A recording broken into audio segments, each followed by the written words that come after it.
noches, que el Señor les bendiga. Tengo aquí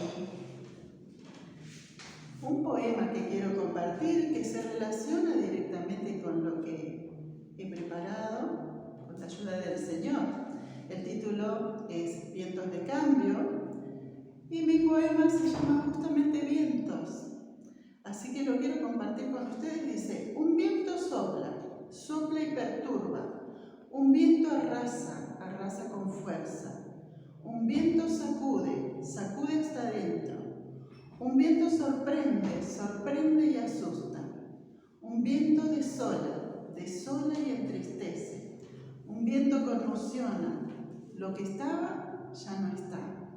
Es un fragmento nada más, pero recuerdo que lo escribí meditando hace unos años atrás acerca de momentos difíciles que tuve que pasar, ¿no? Y a todos nos toca pasar momentos duros, momentos difíciles, pruebas, ¿no? Que yo los llamé vientos, ¿sí? A veces son vientos suaves en la vida, pero a veces vienen como huracanes, y que hacen que nos tengamos que replantear la existencia. Y bueno, es allí donde uno actúa como le sale, dicen algunos. Algunos buscan culpables, ¿sí? Y hasta reniegan de Dios. No podemos juzgar a nadie, ¿no? Porque cada uno sabe que, bueno, en esos momentos podemos sentirnos tan vulnerables, tan desorientados, que podemos llegar a actuar de maneras por ahí no tan efectivas, o tan acertadas. Pero bueno, lo bueno es que contamos con la palabra de Dios.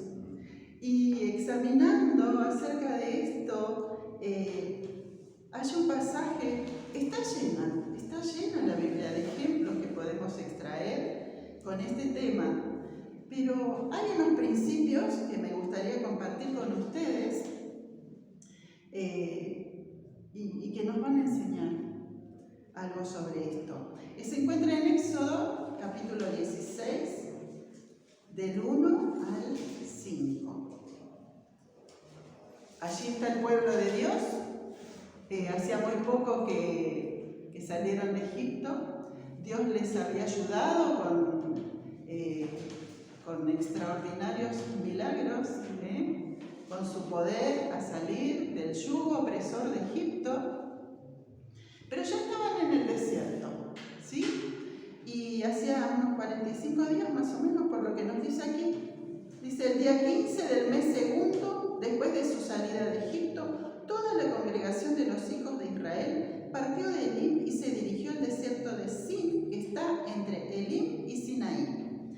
Allí en el desierto todos ellos murmuraron contra Moisés y Aarón y les reclamaron: mejor nos hubiéramos muerto en la tierra de Egipto a manos del Señor. Allá nos sentábamos junto a las ollas de carne y comíamos pan hasta saciarnos. Ustedes nos han sacado a este desierto para matarnos de hambre a todos nosotros. El Señor le dijo a Moisés: como verás, yo voy a hacer que les llueva pan del cielo para ver si ustedes obedecen o no mis leyes. Cada uno de ustedes debe salir todos los días y recoger la porción para ese día. Pero el sexto día se prepararán para guardar una doble porción de lo que acostumbran recoger todos los días. Esas fueron las instrucciones de Dios. Pero aquí lo que vamos a centrarnos son las actitudes de estas personas frente a una misma prueba. Vamos a ver que hay distintas actitudes. Yo las clasifiqué en actitudes negativas y también vamos a encontrar algunas actitudes positivas. Comenzando desde el principio prácticamente, en el versículo 2, dice: allí en el desierto todos ellos murmuraron contra Moisés y Aarón. Estaban allí en el desierto. Ellos sabían que debían cruzar el desierto. Supieron cómo habían recibido instrucciones desde que salieron de Egipto, y pudieron ver el cuidado y el amor de Dios tremendamente. Pero llegó este día día y empezaron a extrañar la comida de Egipto, la vida cómoda de Egipto. Se habían olvidado de que eran esclavos, parece. Pero allí dice que empezaron a quejarse. ¿Les suena quejarse? Que la economía, que perdí el trabajo, que no sé qué voy a hacer ahora, que el alquiler está muy costoso, que no sé dónde voy a vivir. Ellos también empezaron a quejarse y a murmurar de aquellos que estaban frente a ellos, aquellos que eran usados por Dios para su bien, aquellos a los que ellos aceptaron. Está bien, vamos a seguir las instrucciones que Dios les muestra a ustedes, Moisés y Aarón. Estaban muy convencidos, pero de repente se encontraron en estas circunstancias difíciles y empezaron a quejarse, a murmurar, y seguramente esto llegó a oídos de Moisés y Aarón. Pero ellos siguieron, ellos continuaban y no se quedaron allí, porque al quejarse y al murmurar, en medio de esa situación difícil, empezaron a mostrar lo que tenían adentro. ¿Qué es lo que nos pasa cuando estamos pasando las circunstancias tormentosas? Se empieza a ver qué hay dentro nuestro. Y en ellos no solo se veía eso, sino que empezó a verse la incredulidad que había en sus corazones. Dudaron del amor, del poder de Dios, del cuidado de Dios. Su fe flaqueó al punto de que llegaron a enojarse y decirles a Aarón y a Moisés: ustedes nos han sacado. Y ellos, en cierta forma, si estaban acusando, culpando a Moisés y a Aarón, en realidad quien estaban culpando era Dios. Estaban cuestionando el proceder de Dios, que los sacó de Egipto para ser libres, esperando tener una vida espléndida, pareciera, ¿sí? Pero en esta situación estaban tan mal. Así como Adán. Si vamos a Génesis, vamos a observar que Adán también dejó anidar en él algunas de estas actitudes. En capítulo 3 de Génesis, versículos 9 al 12, nos dice: pero Dios el Señor llamó al hombre y le dijo: ¿dónde andas? Y él respondió: oí tu voz en el huerto y tuve miedo, pues estoy desnudo. Por eso me escondí. Dios le dijo: ¿y quién te dijo que estás desnudo? ¿Acaso has comido del árbol que yo te ordené que no comieras? Y el hombre respondió: la mujer que me diste por compañera fue quien me dio del árbol. Adán no se estaba haciendo cargo de su pecado.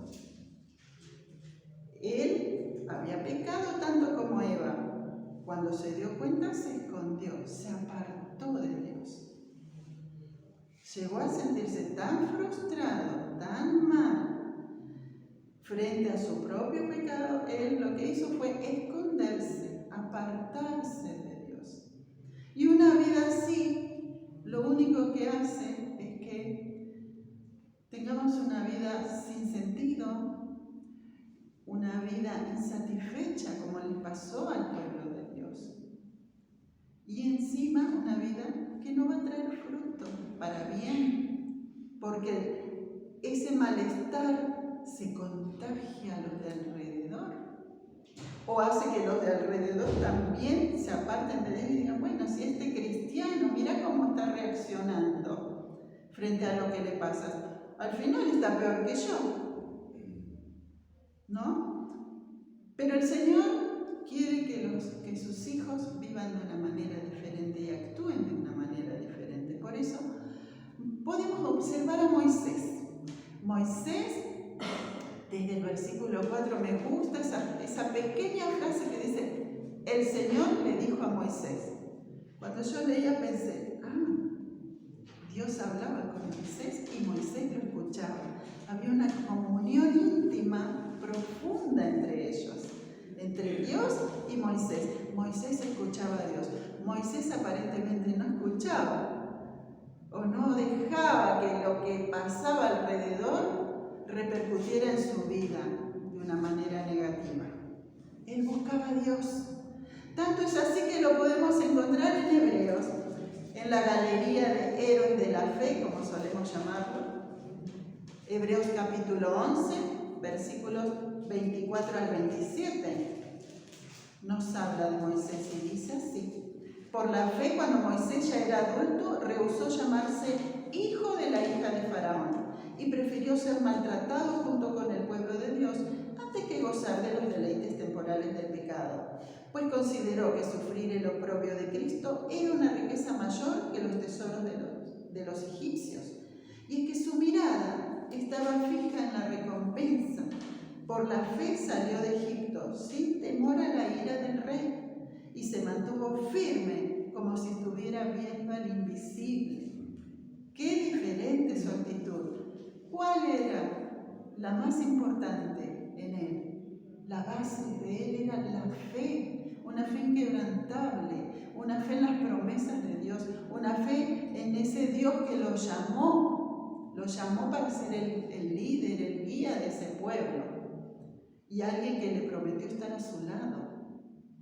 Él confió tanto que él pudo haberse quedado en el palacio, pero él no, él era un príncipe, fue criado con las costumbres de los egipcios, pero él rehusó por amor al Señor, él comprendió los propósitos de Dios.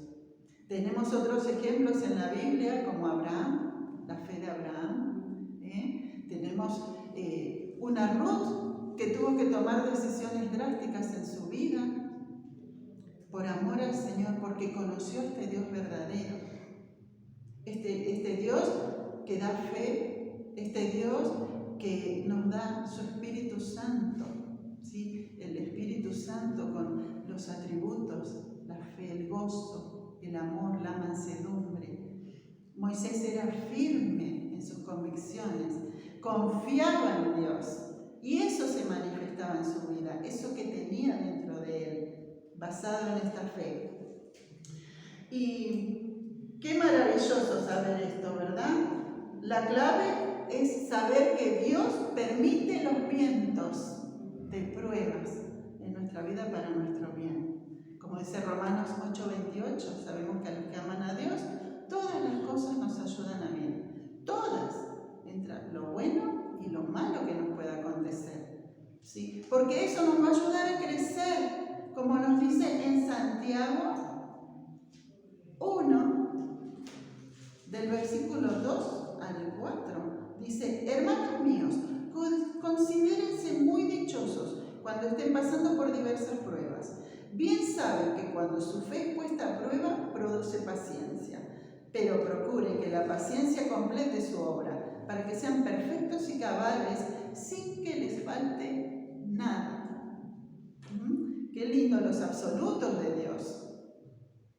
Dice que no nos va a faltar nada, pero empieza diciendo: considérense muy dichosos, felices, gozosos, en medio de las tribulaciones, en medio de los vientos, de las turbulencias que nos toquen atravesar. No importa cuál sea el cariz, no importa lo que esté pasando, podemos creer que Dios está y que es para nuestro crecimiento, para fortalecer nuestra fe y para fortalecer nuestro carácter, porque es allí donde vamos a darnos cuenta nosotros qué es lo que tengo que cambiar, qué es lo que tengo que sumar a mi vida o dejar, ¿sí? Con la ayuda del Señor y de su palabra y confiando en su palabra. Además, en estas situaciones es cuando Dios más se quiere glorificar en nuestra vida.